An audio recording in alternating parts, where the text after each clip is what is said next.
नरेन्द्र मोदीकै रवैयाका कारण भारतका 140 करोड जनताले ग्रेटर नेपालको भूभागबारे जानकारी प्राप्त गरेको इतिहासविद शास्त्रदत्त पन्तको दाबी। भारत र बेलायतले नेपालसँग सुगौली सन्धि रद्द गरेको देखाए बलियो प्रमाण। अन्तर्राष्ट्रिय अदालतमा जान सके यथेष्ट प्रमाण पुग्ने दाबी। अमेरिकी राष्ट्रपतिसँग मिटिङ भइरहेका बेला चिनिया राष्ट्रपतिले ताइवान छिट्टै चीनमा पुनर्मिलन गराउँदैछौँ भनेपछि बाइडेन बने कालो निलो। ताइवानको पक्षमा बोल्ने जो सुकैको हड्डी नरम गर्ने सीको चेतावनी। नेपालसँग सहकार्य गर्न श्रीलङ्काका विदेश मन्त्री 81 नेपाल आइपुगे। नेपालमा उनलाई गरियो भव्य स्वागत। आखिर उनी नेपाल आउनुको खास कारण के हो त? यसबारेको जानकारी। रुसी सेनामा भर्ती भएका थप एक नेपालीको पनि युक्रेनी सेनाको आक्रमणमा परि मृत्यु। युक्रेन युद्धमा मारिने नेपालीको सङ्ख्या 7 पुग्यो। 4 जना नेपाली युक्रेनको कब्जामा।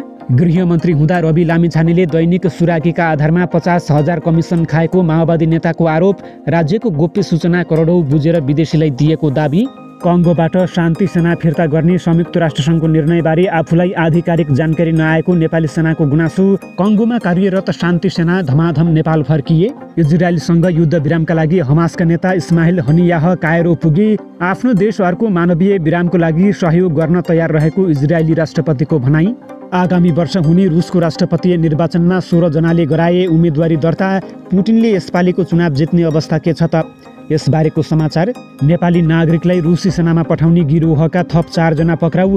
उनीहरूबारे गहिरो अनुसन्धान भइरहेको प्रहरीको भनाई। र मणिपुरमा पछिल्लो 8 महिनादेखि जारी जातीय हिंसामा परि ज्यान गुमाएका 87 जनाको गरियो सामूहिक अन्त्येष्टि। मोदीले नै मणिपुरलाई विभाजन गर्न जातीय हिंसा गराएको मानव अधिकार आयोगको गम्भीर आरोप। नमस्कार। ग्रेटर नेपाल टिभीले तयार पारेको राष्ट्रिय तथा अन्तर्राष्ट्रिय समाचारहरूको सङ्गालो ग्रेटर न्युजबाट विवश बुढाथोकीको यहाँलाई हार्दिक स्वागत छ। बिहानी पखको समाचार तपाईँले कहाँबाट हेर्दै हुनुहुन्छ? कृपया यसबारेमा पनि हामीलाई जानकारी गराउन नभुल्नुहोला। अब समाचार विस्तारमा। इतिहासविद डाक्टर शास्त्रदत्त पन्तले मोदीकै रवैयाका कारण भारतका 140 करोड भारतीय जनताले ग्रेटर नेपालको बारेमा जानकारी प्राप्त गरेको बताएका छन्। ग्रेटर नेपालको भूभाग कहाँ कहाँसम्मको हो र कसरी नेपालले सुम्पिएको थियो भन्ने बारेमा भारतका आम जनताले जानकारी प्राप्त गरेकाले पनि ग्रेटर नेपाल अब छिट्टै बन्ने उनको दाबी रहेको छ। उनले भारतले संसदमा राखेको अखण्ड भारतको नक्साको कुनै तुक नरहेको बताएका छन्। अखण्ड भारत इतिहासमा कहिल्यै नभएको र अशोककालीन नक्सा पनि त्यस्तो नभएको उनको दाबी रहेको छ। भारतले हचुवाको भरमा अखण्ड भारतको नक्सा निकालेर विश्व सामु बचे कुजेको आफ्नो इज्जत पनि माटोमा विलय गरेको बताएका छन्। यस्तै डाक्टर पन्तले बेलायतले पनि सुगौली सन्धि रद्द गरिसकेको प्रमाण देखाएका छन्। बेलायतले पनि यसअघि नै सुगौली सन्धि रद्द गरिसकेको थुप्रै कारणहरू र प्रमाणहरू रहेको उनको दाबी रहेको छ। त्यस्तै स्वयं भारतले पनि सुगौली सन्धि रद्द गरिसकेको उनको दाबी रहेको छ। यस अर्थमा नेपालको सिमाना पूर्वमा टिस्टा र पश्चिममा सतलजदेखि उत्तरमा हिमालयदेखि दक्षिणमा गङ्गासम्म रहेको उनको भनाइरहेको छ। 3 करोड नेपाली र नेपाल सरकारले बलियो खुट्टा बनाएर अन्तर्राष्ट्रिय अदालतमा उभिने हो भने ऐतिहासिक प्रमाणका आधारमा नेपालको पक्षमा फैसला हुने उनको दाबी रहेको छ। इन्डियाले संसद भवनमा इन्डियाको कल्चरल म्याप भनेर इन्डियाले संसद भवनमा राखेको छ, जसको ऐतिहासिक प्रमाण शून्य छ, मनगढन्ते छ, कपोल कल्पित छ। एउटा चित्रकारले कल्पना गरेर बनाएको चित्र जस्तो छ। त्यसमा वैज्ञानिक आधार, कानुनी आधार, नैतिक आधार, डिप्लोमेटिक आधार केही पनि छैन। त्यो मनगढन्ते इन्डियाको औपनिवेशिक अङ्ग्रेजले बनाइदिएको मानसिकताको सोचको उपलब्धि मात्रै हो इन्डियाको। इन्डिया अझै पनि अङ्ग्रेज जस्तो सूर्य कहिल्यै नअस्ताउने मुलुक बनाउन चाहन्छ भन्ने एउटा चाहिँ मनभित्रको भावना निक्लेको, त्यसमा तथ्यरहित कुरा छ। अब चाहिँ मोदीले यो कुरा गरेको हुनाले इन्डिया भारतभरिका मान्छेलाई नेपालको भूभाग इन्डियाले क्याप्चर गरेर उपनिवेश बनाएर खाएछ भन्ने भारतका मान्छेलाई थाहा थिएन। अब भारतका 140 करोड मान्छेलाई थाहा भयो। अब त्यसको लागि मोदीलाई धन्यवाद दिन्छु म। अनि त्यो इन्डियाको कारणले इन्डियाका मिडियाले नेपाल बारेमा केही पनि लेख्दैनथे, तर यो कुरा इन्डियाका मिडियाले लेखेको हुनाले विश्वभरका जनताले पनि नेपालको भूभाग इन्डियाले क्याप्चर गरेर खाएको भन्ने थाहा पाए। त्यसको लागि इन्डियाका मिडियालाई पनि म धन्यवाद दिन चाहन्छु। उनीहरूले अझ सहायता प्रदान गरे, नेपालको कल्याणको लागि काम गरे। त्यसअनुसार यो चाहिँ अनपेक्ष रूपमा नेपालले आफ्नो भूभाग फिर्ता ल्याउँछ। मैले एउटा प्रमाण अगाडि भने त्यो प्रमाणका आधारमा बालेन शाहले नक्सा राखे, नेपालका सबै कार्यालयले राख्नुपर्छ। नेपालको भारतको सन्धिको दफा 8ले योभन्दा पूर्वका सबै सन्धि सम्झौताहरू खारेज हुन्छन् भनेर लेखेको छ। त्योभन्दा पूर्वको सन्धि भयो, यो चाहिँ सुगौली ट्रिटी पनि पहिलो ट्रिटी नै होइन, ऱ्याटिफाई भएको छैन। त्यसमा ट्रिटी हो भनेर पनि 1950 को सन्धि त ऱ्याटिफाई भएछ, दुईटा देशले गरेको छ। त्यो सन्धिमा पनि दुईटा सन्धि छ के, 1950 को नेपाल इन्डियासँग गरेको सन्धि छ, नेपाल बेलायतसित गरेको सन्धि छ। अब बेलायतले पनि त्यो जग्गा भूभाग हो नेपालको हो भनेर चाहिँ दफा 8 अनुसार बेलायतको पनि दफा 8 मा त्यही दफा लेखिएको छ। बेलायतले पनि यो जग्गालाई छोडेको छ, अङ्ग्रेजको उपनिवेश भएर जाने बेला। इन्डियाले पनि 1950 सन्धिको दफा 8 अनुसार त्यसलाई छोडेको छ हैन। त्यो नेपालको भूभाग हो भन्ने कुरा। अब त्यो भूभाग नेपालको हो भन्ने कुरालाई कानुनी रूपमा हाम्रो आधार भएर हामी अन्तर्राष्ट्रिय जगतमा जहाँसुकै हामी जाने हो भने हाम्रा यथेष्ट प्रमाणहरू छन्, जुन प्रमाणबाट हामी नेपालमा आउन सक्छौँ। हालैको अमेरिका भ्रमणमा चिनिया राष्ट्रपति सी जिनपिङले अमेरिकी समकक्षी जो बाइडेनलाई चीनले ताइवानलाई मुख्य भूमिसँग पुनर्एकीकरण गरी छाड्ने बताएको खुलासा भएको छ। तर एकीकरणको समय भने निर्धारण गरि नसकेको उनले बताएका थिए। सी र बाइडेन बीच सान फ्रान्सिस्कोमा गत महिना शिखर वार्ता भएको थियो। एनबीसी न्यूजले अमेरिकी अधिकारीहरूलाई उद्धृत गर्दै जनाएअनुसार त्यतिबेला सी र बाइडेन करिब 1 दर्जन अमेरिकी र चिनिया अधिकारीहरूसहित बैठकमा थिए। त्यही बेला सीले बाइडेनलाई ताइवानलाई शान्तिपूर्ण तरिकाले चीनमा मिसाउनु आफूहरूको प्राथमिकता भएको बताएका थिए। केही अमेरिकी अधिकारी तथा विश्लेषकहरूले सीले ताइवानलाई 2025 वा 2027 मा कब्जा गर्ने आंकलन व्यक्त गर्दै आएका थिए। सीले बाइडेनलाई ती आंकलन गलत भएको र आफूले त्यो समय निर्धारण गरि नसकेको बताएका थिए। सो भेट अघि नै चिनिया अधिकारीहरूले बैठकपछि बाइडेनले ताइवानको स्वतन्त्रतालाई अमेरिकाले समर्थन नगरी चीनको शान्तिपूर्ण एकीकरणलाई समर्थन गर्नुपर्ने माग राखेका थिए, जसलाई व्हाइट हाउसले अस्वीकार गरेको थियो। सीले सार्वजनिक रूपमै ताइवानलाई चीनमा मिलाई छाड्ने बताउँदै आएको छ। श्रीलङ्काका विदेश मन्त्री एमयुएम अली साब्री 4 दिने औपचारिक भ्रमणमा आज नेपाल आएका छन्। नेपाल श्रीलङ्का संयुक्त आयोगको पहिलो बैठकमा सहभागी हुन विदेश मन्त्री साब्री नेपाल आएको परराष्ट्र मन्त्रालयले जनाएको छ। यही पुस 5 र 6 गते काठमाडौँमा आयोगको बैठक हुँदैछ। विभिन्न मन्त्रालयका अधिकारी सम्मिलित नेपाली प्रतिनिधि मण्डलको नेतृत्व परराष्ट्र मन्त्री नारायण प्रकाश राउतले गर्ने बताइएको छ। साथै दुई विदेश मन्त्री बीच छुट्टा छुट्टै भेटवार्ता पनि हुनेछ। भ्रमणका क्रममा श्रीलङ्काका विदेश मन्त्री साब्रीले राष्ट्रपति रामचन्द्र पौडेल र प्रधानमन्त्री पुष्पकमल दाहाल प्रचण्डसँग भेट गर्ने कार्यक्रम रहेको मन्त्रालयले जनाएको छ। उनी पुस 7 गते काठमाडौँबाट कोलम्बोको लागि प्रस्थान गर्नेछन्। रुसी सेनामा भर्ती भएका थप 1 नेपाली युवाको मृत्यु भएको छ भने 4 नेपाली युक्रेनमा बन्दी भएका छन्। रुसी सेनामा कार्यरत कुन्दन सिंह नगालको मृत्यु भएको हो। नगालको मृत्यु भएसँगै रुसी सेनामा भर्ती भएका नेपाली मध्ये मृत्यु हुनेको सङ्ख्या 7 पुगेको छ। साथै युक्रेनमा 4 नेपालीलाई बन्दी बनाइएको परराष्ट्र मन्त्रालयले पुष्टि गरेको छ। युक्रेनमा बन्दी बनाइएकाहरूमा बर्दिया राजापुर 1 का विवेक खत्री, काभ्रे पलाञ्चोक मण्डन देउपुर 6 का सिद्धार्थ ढकाल, मोरङ लेटाङ 2 का विकास राई र रोल्पा रुन्टीगढी 8 का प्रतीक पुन रहेका मन्त्रालयले बताएको छ। बन्दी बनाइएका आफ्ना नागरिकलाई रिहा गरी नेपाल फिर्ता पठाउन सरकारले युक्रेनी सरकारसँग अनुरोध गरेको छ। बन्दीहरूको रिहाई र नेपाल फिर्तीका लागि अन्तर्राष्ट्रिय रेड क्रस सोसाइटी लगायत अन्य माध्यमबाट कूटनीतिक पहल भइरहेको परराष्ट्र मन्त्रालयले दाबी गरेको छ। हमास इजरायल युद्धका क्रममा हमासले बन्दी बनाएका कञ्चनपुरका विपिन जोशीको उद्धार गर्ने सरकारको प्रयास सफल नहुँदै फेरि अर्को युद्धग्रस्त मुलुकमा 4 नेपाली बन्दी बनाइएको सार्वजनिक भएको हो। केही दिन अघि प्रधानमन्त्री पुष्पकमल दाहाल प्रचण्डले सार्वजनिक कार्यक्रममै रुसी सेनामा 200 भन्दा बढी नेपाली भर्ती भएका र युक्रेनमा केही नेपाली बन्दी बनाइएका सूचना आएको भन्दै तथ्याङ्क सङ्कलन भइरहेको बताएका थिए।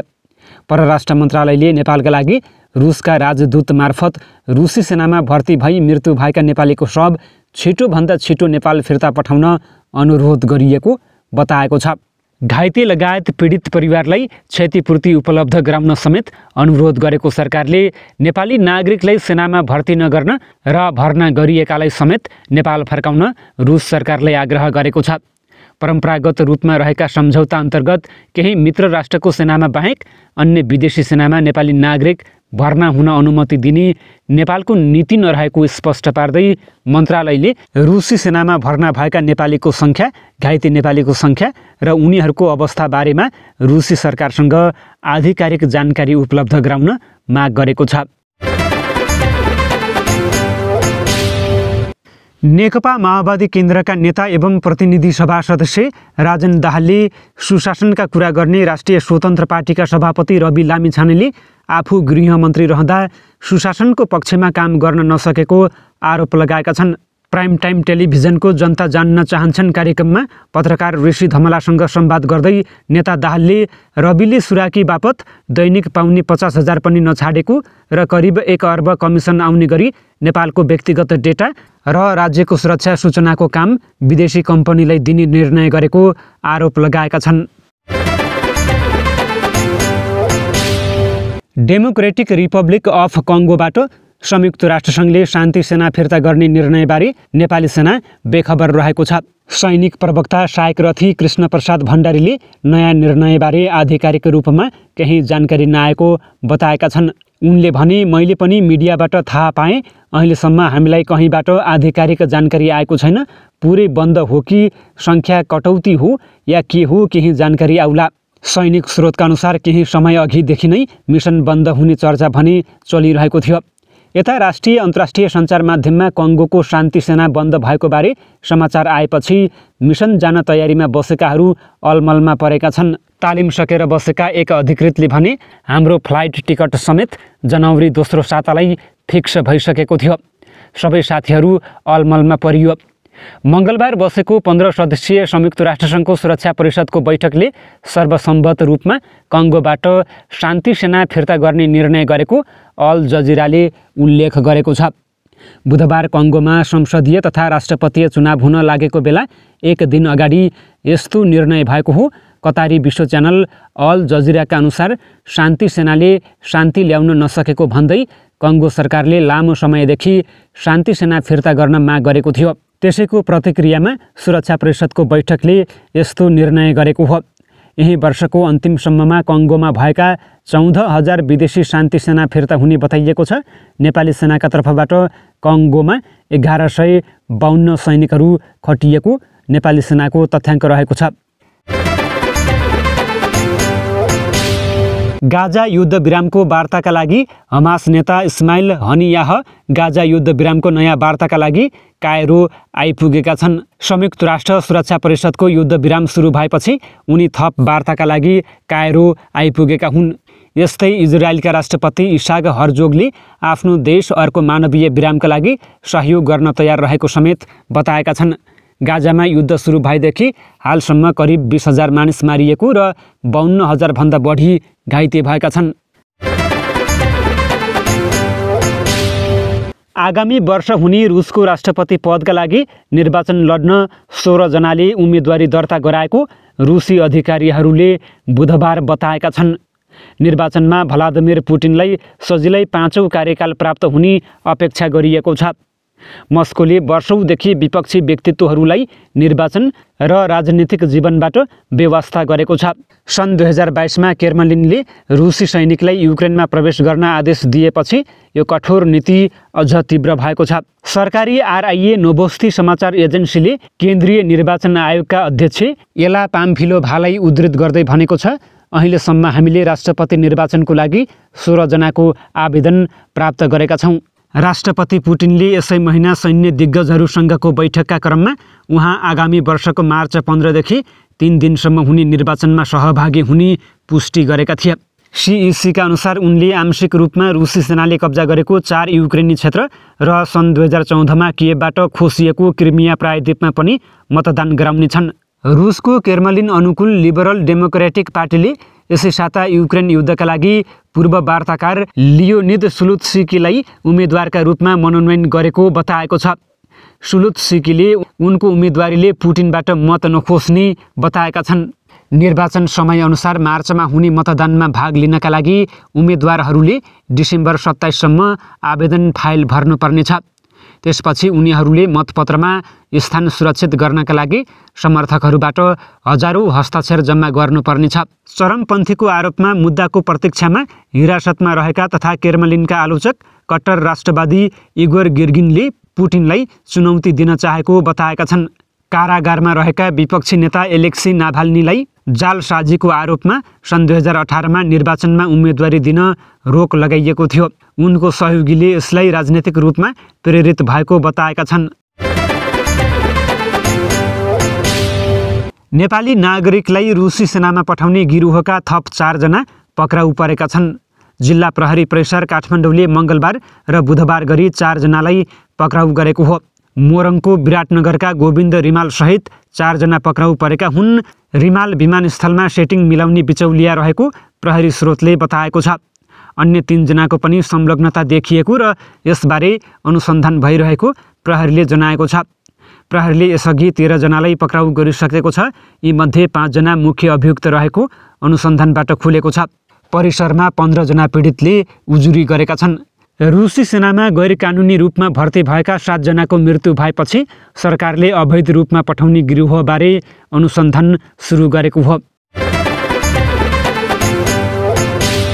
भारतको मणिपुर राज्यमा पछिल्लो 8 महिनामा भीषण जातीय हिंसामा मारिएका 87 जनाको शवलाई बुधबार सामूहिक समारोहमा गाडिएको एक समुदायका नेताले बताएका छन्। उत्तर पूर्वी राज्य मणिपुरमा मे महिनामा मुख्य रूपमा हिन्दू बहुल मैतेई र क्रिश्चियन कुकी समुदायबीच भएको लडाईँमा कम्तीमा 200 जनाको मृत्यु भइसकेको छ। दुवै समुदायको तनाव भूमि र सार्वजनिक नोकरीका लागि प्रतिस्पर्धा वरपर घुमेको छ। अधिकार कर्मीहरूले स्थानीय नेताहरूमाथि राजनीतिक लाभका लागि जातीय विभाजन बढाएको आरोप लगाएका छन्। टाढाको राज्य जातीय आधारमा विभाजन भएको छ। प्रतिद्वन्दी लडाकुहरूले विरोधी समुदायका सदस्यहरूलाई बाहिर राख्नका लागि नाकाबन्दी लगाएका छन्। यसको अर्थ थोरै परिवारले आफ्ना आफन्तहरूको शव सङ्कलन गर्न भ्रमण गर्न सकेनन्। मुख्य रूपमा मैतेई बहुल क्षेत्रका रूपमा मानिने राजधानी इम्फालको शवगृहमा मृतकको शव राखिएको थियो। भारतको सर्वोच्च अदालतले गत महिना अधिकारीहरूलाई शवको दाह संस्कार गर्न वा गाड्न आदेश दिएको थियो। आदेशअनुसार 64 शव इम्फालबाट हवाई मार्गबाट परिवारलाई हस्तान्तरण गरिएको थियो। सबै 87 शवको अन्त्येष्टि सकिएको छ। धेरैजसो क्रिश्चियन क्रस राखिएका कफिनहरूको लामो लाइनलाई एउटा पहाडमा खनिएका अलग अलग खाडलमा झारिएको थियो। राइफल सहितका मानिसहरूले हावामा गोली चलाएका थिए। सामूहिक अन्त्येष्टि चुराचाँदनपुरको कुकी कबुल क्षेत्रमा आयोजना गरिएको थियो। अघिल्लो साता कामपोङसी जिल्लामा 19 शव गाडिएको थियो। ह्युमन राइट्स वाचले प्रधानमन्त्री नरेन्द्र मोदीको भारतीय जनता पार्टी भाजपाद्वारा शासित मणिपुर राज्य अधिकारीहरूमाथि हिन्दू बहुसङ्ख्यकवादलाई बढावा दिने विभाजनकारी नीतिहरू मार्फत द्वन्द्वलाई सहजीकरण गरेको आरोप लगाएको छ। यसै महिनाको प्रारम्भमा म्यानमारको सीमा नजिकै रहेको मणिपुरको टेङ्ग्रोपल जिल्लामा भएको गोली हानाहानमा कम्तीमा 13 जना मारिएका थिए। ताजा झडपपछि मङ्गलबार लामो समयदेखि जारी इन्टरनेट प्रतिबन्धलाई पुनः लागू गरिएको छ र ठुला सार्वजनिक जमघटमा प्रतिबन्ध लगाइएको छ। लामो समयदेखि वीरगञ्ज सुक्खा बन्दरगाह यार्डमा थन्किएका कन्टेनरको भौतिक परीक्षण हुँदा अधिकांशमा सडेको छोकडा बरामद भएको छ। सुक्खा बन्दरगाह भन्सार कार्यालयले तेस्रो मुलुकबाट आयात गरिएका 218वटा कन्टेनरको भौतिक परीक्षण थालेको हो। सुक्खा बन्दरगाह यार्डमा 5 वर्षदेखिका कन्टेनर जाँच पास नगराई आयातकर्ताले राखेका थिए। मङ्गलबार साँझसम्म 130 कन्टेनरको भौतिक परीक्षण सकिएको प्रमुख भन्सार अधिकृत रामप्रसाद मैनालीले बताएका छन्। 130 कन्टेनरको भौतिक परीक्षण सकिएको छ। उनले भने जाँच गरिएका अधिकांश कन्टेनरमा सडेका छोकडा बरामद भएको छ। अहिले भौतिक परीक्षण मात्र गरिएकाले थप विवरण पछि आउने भन्सार कार्यालयले जनाएको छ। हवस् त यिनै खबरसँगै ग्रेटर नेपाल टिभीले तयार पारेको राष्ट्रिय तथा अन्तर्राष्ट्रिय समाचारहरूको सङ्गालो ग्रेटर न्युजको समय सकिएको छ। प्रत्येक पलका ताजा अपडेटको लागि हामी तपाईँको माझमा छौँ। तबसम्मको लागि मलाई पनि आज्ञा दिनुहोस्। नमस्कार।